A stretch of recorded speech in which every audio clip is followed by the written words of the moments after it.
माझं नाव राजन चव्हाण आहे। मी 161 चारकोप विधानसभा मतदारसंघासाठी मी निवडणुकीचं काम करतो आहे आणि सध्या मी मतदार जनजागृती अंतर्गत आमचा स्वीपचा जो प्रोग्राम आहे भारतीय निवडणूक आयोगाने आम्हाला ठरवून दिलेला आहे, त्या अंतर्गत आम्ही पब्लिक प्लेसमध्ये विविध ठिकाणी आम्ही जनजागृती करण्यासाठी उपक्रम राबवत आहोत।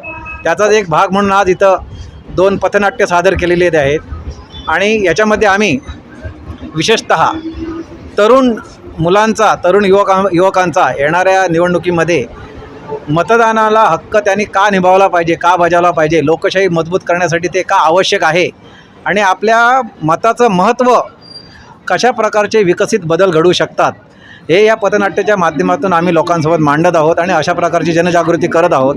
याचबरोबर आम्ही नवीन मतदार नोंदणी वाढवण्यासाठी कशा प्रकारची प्रक्रिया असते, त्या कुठच्या पद्धतीचे फॉर्म भरले जातात, त्याला काय काय डॉक्युमेंट सपोर्टिंग जोडावी लागतात त्याची माहिती पुरवतो। ज्यांच्या फॅमिलीमध्ये मयत मतदार झालेले आहेत त्याच्याकरता काय प्रोसिजर आहे त्याच्या पद्धतीची माहिती पुरवली जातो। काही लोक उदाहरणार्थ मुंबईसारख्या मोठ्या शहरामध्ये रिडेव्हलपमेंटमध्ये बऱ्याच जुन्या झोपडपट्टी आणि जुन्या बिल्डिंग तोडल्या जातात, बऱ्याच जुन्या मतदारांचं स्थलांतर होतं आणि स्थलांतर झाल्यानंतर ते मतदानाचा हक्क बजावू शकत नाही, तर त्याच्यासाठी काय प्रक्रिया आहे, त्याच्यासाठी कुठच्या प्रकारचे फॉर्म भरले जातात आणि त्याच्यासाठी कुठची डॉक्युमेंट जोडली जातात त्याची माहिती देतो।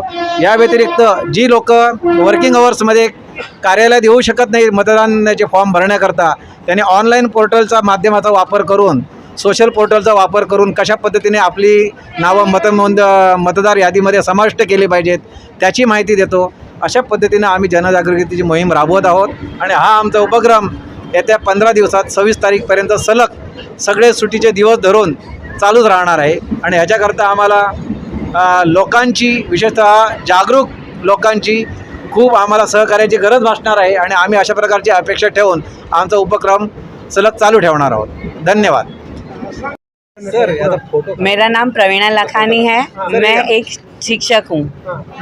हम लोगों को जागरूक कर रहे हैं। नव युवकों के लिए फॉर्म नंबर 6 जो 18 साल से ऊपर वाले हैं उनको भरना है। उसके लिए उनको फ़ोटो, एक मतदान का, एक उनका पता और एक जन्म का पुरावा लगाना रहता है।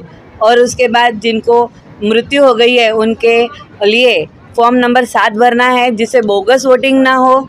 और जो यहाँ से शादी करके दूसरे कहीं चले जाते हैं उनके लिए भी फॉर्म नंबर 7 भरना रहता है।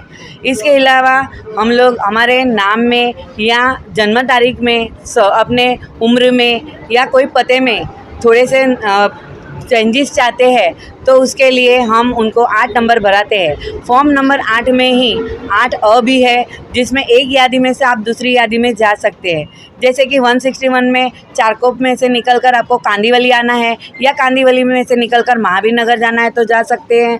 और 8B इसलिए भरा जाता है कि आप एक विधानसभा से दूसरी विधानसभा जाते हैं तो 8B भरा जाता है, जिसमें उनका नाम डिलीट होकर दूसरे विधानसभा में चला जाता है।